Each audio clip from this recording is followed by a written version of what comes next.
This is my official spoilers review of The Defenders. I've thought a lot about it, thought about certain aspects of the show, and I have a final score with spoilers in depth. I want to talk about it. Let's go! What is up, YouTube? It's Josh. This is the Den of Nerds. So I did a non-spoiler review of The Defenders the morning after I had binged the hell out of that thing. And I'll be completely honest with you guys, my mind was not in the best place to make objective opinions or even good videos, to be fair. But I did score that thing right away. I was super hype on it, and I still am super hype on Defenders. But as I took a more objective kind of step back from the show, I did think about certain things that maybe weren't the best, that I didn't like in the show. And so I think it's worth going into in an in-depth analysis of The Defenders. So this video is spoiler heavy. I'm going to talk about certain aspects of the show in specificity. So I really recommend not watching this video unless you've seen all of Defenders, which people are probably finishing this up right about now. It is, as I record this, the Wednesday after the Friday that it came out. So maybe by this weekend you'll be good to go, even if you're like a slow watcher, one-a-night watcher.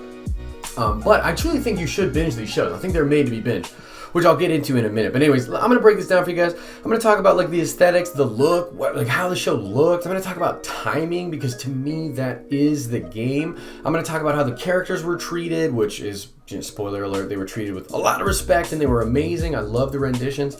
And then at the end of the video, I'm gonna talk about how all of these aspects come together to formulate what I think is a really, really good show. So here we go. So basically, how does it look? Well, plainly, Defenders looks great. So it doesn't only look really cool just passively, like with color palettes, different choices in scene, but the way it is shot looks great. There are really cool transitions. There are shots that hang on certain angles that are really cool. I thought overall, like, I just remember it was creative, but not like too creative. Like I have to draw some parallels to Game of Thrones here, and it's gonna happen a couple times in the video, but check this out. So the gross transitions for Game of Thrones this season, those are almost so whack that they're out of context. They break the mise-en-scène, they break the mood of the thing, right? It's almost like too much of a wink at the audience. In Defenders, we really like nudge up against that line, but we never cross it. Like the transitions are creative and interesting, but not over the top. So I really like the way it was shot. I also love the way they used colors. They literally had color palettes to represent each one of the characters, and it was so cool and moody and just felt Frank Miller and just really noir. Like I was really down with it. I thought the color choices and the way they did that really, really impressive. So also, just because this does have to do with the look, we gotta talk about the choreography, okay? So to me, the choreography in this show was really, really great. And I'm gonna tell just my first little spoiler thing here. The scene where Sigourney Weaver literally, like, just with a couple moves here or there, takes down Elektra when Elektra's still like in, I just came back to life zombie type mode. Just those few moves and the way she holds her down, I was like, yo, that choreography is sick, but also the way they shot that is amazing. The little things like that add up to just a really great viewing experience. Like, that's one of my big problems with Iron Fist. The choreography looked weak, dude. Like, not just him. It's not just Finn Jones, even the ninjas. I was like, where are these Daredevil ninjas? Because these hand ninjas are scrubs. Like, these hand ninjas don't know what's what. Get them out of here. That's kind of my thoughts about that. So I was really happy that the Defenders improved upon that. It looked incredibly dope. And I want to just do one little thing here before I move on. It didn't look like elaborate. It didn't look like extravagant. It just looked good. So it didn't have this budget, right? It wasn't doing all these crazy things. Like, I heard people online saying, show us these dragons. Oh man, the dragons used to roam the world? That's so crazy. Show us the dragons, right? They showed us the bones at the end and shit. And people were like, show us the dragon. Guys, it's freaking Marvel Netflix. Are you kidding me? Like, they definitely don't have the budget to do that. It was probably expensive enough to get these actors together and to film this freaking thing. So look, am I gonna sit here and say I don't want the dragons? No, I'm definitely not gonna say that. But I'm saying be realistic, man. Like, that stuff is borderline not like gonna work in this environment. It borderline doesn't work, and Jessica is a way to anchor us to those feelings where it's like, that's too whack. So not only do I think it would kind of break the mood, but like you can't expect it. So to me, the look of Defenders is great. It's not like expensive. It's not crazy. Sometimes that's not the way. You can do that and make it look worse when you do stuff like that. So moving right along to timing. Guys, timing is the game when it comes to live action, whether it's movies or television. All you have as tools is the cut and the frame. That's all you got. I went to film school and it is so paramount. It is drilled into you from very, very early on that the game is timing. Editing and cuts is how film comes alive. And the way that those things add up to give you perceived time is like so important. To me, Daredevil changed the game. It's the way that it treated the intros, its overall narrative. It just felt like this incredibly well-paced thing. And I want to put this thing forward here because I think that the Netflix shows, the reason I like them so much when they're done correctly is because they are made for binging. They are made in a way to be digested that is so different than what we're used to with serialized television that the timing becomes so exciting. So like the best example I can give is that all the shows can sacrifice the pacing of a single issue. All of them have arguably weak to really weak episodes. They do that at the sacrifice or in order to make the overall narrative incredibly tight. So they're more concerned about the macro story than they are the micro. So they're not worried about having this commercial break here, building up to it, following up, or at the end of the episode, there has to be something crazy, you know what I mean? Get them thinking about next week. Look, to me, that's the way it should be done, and I'm a big fan. Iron Fist and even Luke Cage did not nail that same timing. To me, there were things that happened that left the narrative just kind of like floating around, and it was like just not as consistent and as intriguing as like Jessica Jones or Daredevil season 1 and 2, even though 1 did it way better. Jessica Jones did it second and that. So Defenders is a return to form in that regard. It goes back to that. The 8-episode pacing is brilliant. It literally just takes you on this crazy ride. It's slow when it needs to be slow. It's quick when it needs to be quick. I really enjoy the pacing. Okay, so let's wrap up with how the characters are treated. I think they're treated with an incredible amount of respect. I actually love the fact, just real quick, that Alexandra is compelled by her mortality. She's compelled by death.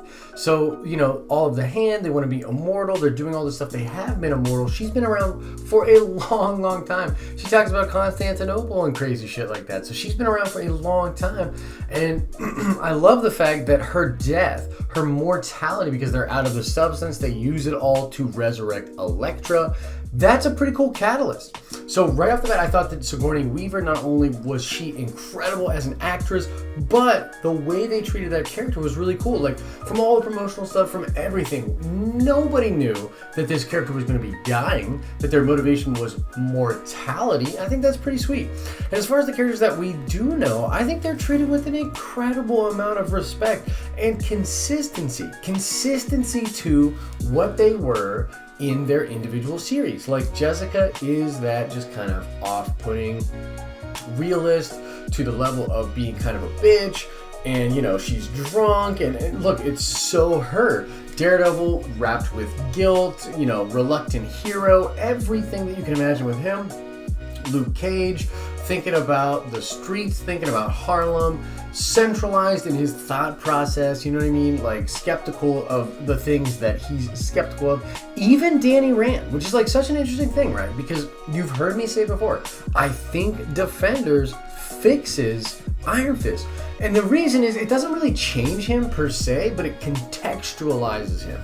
So this is the one Iron Fist that, in the words of Stick, is still a bumbling idiot. And I love how Finn Jones, the Iron Fist character, is at least consistent to what it established in his solo series. So like, it's fascinating because he's already a better fighter. He's already doing things better at the very beginning of the show. Even the first scene explains that he and Colleen Wing have been on this epic journey together. They're doing this cool stuff. So it's already showing a progression, but it's still Danny. It's still the Danny we know. And look, him playing off the other actors works. It fixes the fact that he's supposed to be the Iron Fist. Like, you see it in their dialogues, in their conversation, in the way Luke treats him. It's prevalent throughout the series, and I thought it was really cool because they don't shy away from that fact. I saw an interview with Scott Buck where he was talking about how Iron Fist is purposely a counterpoint to the rest of the Defenders. And I don't know if I can give the show and Scott that much credit because I really dislike the show for more than just the way they portrayed Iron Fist. I think it was just not well edited, the timing wasn't well. There's a lot that I don't like about that series, right? But if it really was designed for him to be a counterpoint, that's pretty interesting. And even if it wasn't, I give a lot of credit to the guys that made the Defenders because they utilized that instead of just changing it. And God, man, it just felt great. Like, I love cheering Danny on. There's a part where Iron Fist fights Daredevil, and it's just like ridiculous. Daredevil whoops that ass, and it's so satisfying because you know that, like, Matt is this ultimate, like, warrior. And Iron Fist just isn't. Even though he has this incredible power, he's still not at the level of Daredevil. Even the Hand, when they realize that the Devils of Hell's Kitchen is involved, it's a big deal. The respect they give to Daredevil, as a huge Daredevil fan, is like unbelievable. He is like their Iron Man of this whole world. And he has this level of influence and this respect and this fear. I thought it was really, really cool. And the way they connected the whole series by them all having connections to either the Hand or the operations of the Hand was actually pretty brilliant. It didn't really feel contrived at all for me. It felt like it was a natural extension of their individual worlds. So, like, look, to me, the thing that Defenders does the best is respect its separate characters and bring them all together in this ensemble. It's an ensemble cast. It's an ensemble show, and I thought that they nailed it when it comes to the characters. Their individual stuff, their stuff together. Very, very cool. So how does this all come together to formulate the Defenders? Well, look, I think that the characters, as I just said, is probably the most important part, and right underneath that is timing. So overall, what you have going on with Defenders is a show full of characters that you can get behind in one sense or the other. So what's interesting to me is, as I look at people online and how they're absorbing the Defenders and how they're, critiquing it, there's a lot of people out there that think, okay, Jessica Jones is the best part. Like, Jessica's the best part because she's our voice. She's saying how ridiculous this is out loud. Her dialogue's believable. She's the one person being like, am I the only one that doesn't know karate? And she's like the thing that holds it all together. I've had people say, like, whoa, Matt Murdock is the thing that holds it all together. Like, his leadership, his sacrifice, the things that he does at the end of the show, they really embody it, they pull it together, stick, and everything. It just feels like a natural extension of Daredevil. He's the most important part. I've had people say that the fixing of Iron Fist and the way that Iron Fist guides the narrative, that he's the most important part, and that Luke Cage is the most important part. My point is this: it doesn't matter which one of the characters is your particular favorite, or if you love even any of the other series. When they're all together, I think that the variety of characters and the way they split the narrative up is in such a way that it can bring a myriad of different peoples with different opinions to the same conclusion, and that is that I like the Defenders. Like, them together is super cool. So I think the way they did it was pretty brilliant. Now, real quick, I want to talk about just the one thing that I maybe misinterpreted a little bit when I did my first non-spoiler review. That would be the ending. So the ending itself, although to me, I was just riding high on this thing. I loved the way it went down.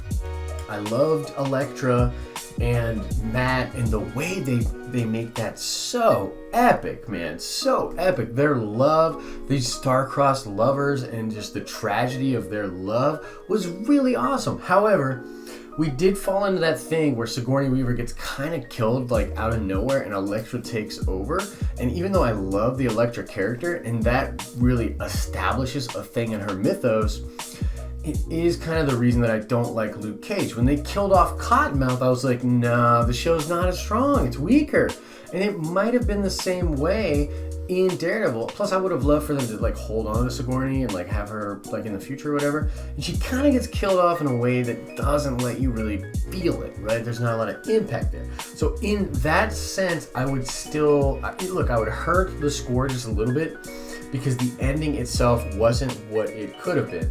I still like want more ninjas. I just feel like all of these shows that deal with the hand, we never got enough ninjas.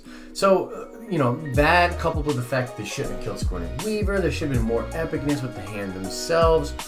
I can see how certain people wouldn't like the ending, and myself, I've sort of flipped on the ending a little bit, but that is pretty much it. So really, what is my final score on the in-depth analysis and review of The Defenders? Well, I'm going to give it an 8.5. I am only slightly dropping my score from the 9 out of 10 that I had when I first did my non-spoiler review. So let me know, what do you guys think? What do you think about the things that I broke down here? Do you agree with me? Do you disagree with me? Did you enjoy Defenders? Did you enjoy Sigourney Weaver as the villain? Do you think she should have made it as the villain the whole way out? Let me know in the comment section. More than willing to have a conversation with you guys about the Defenders and about anything Marvel. So let me know in the comment section. As I always say, I hope you're having an awesome and nerdy day. See ya!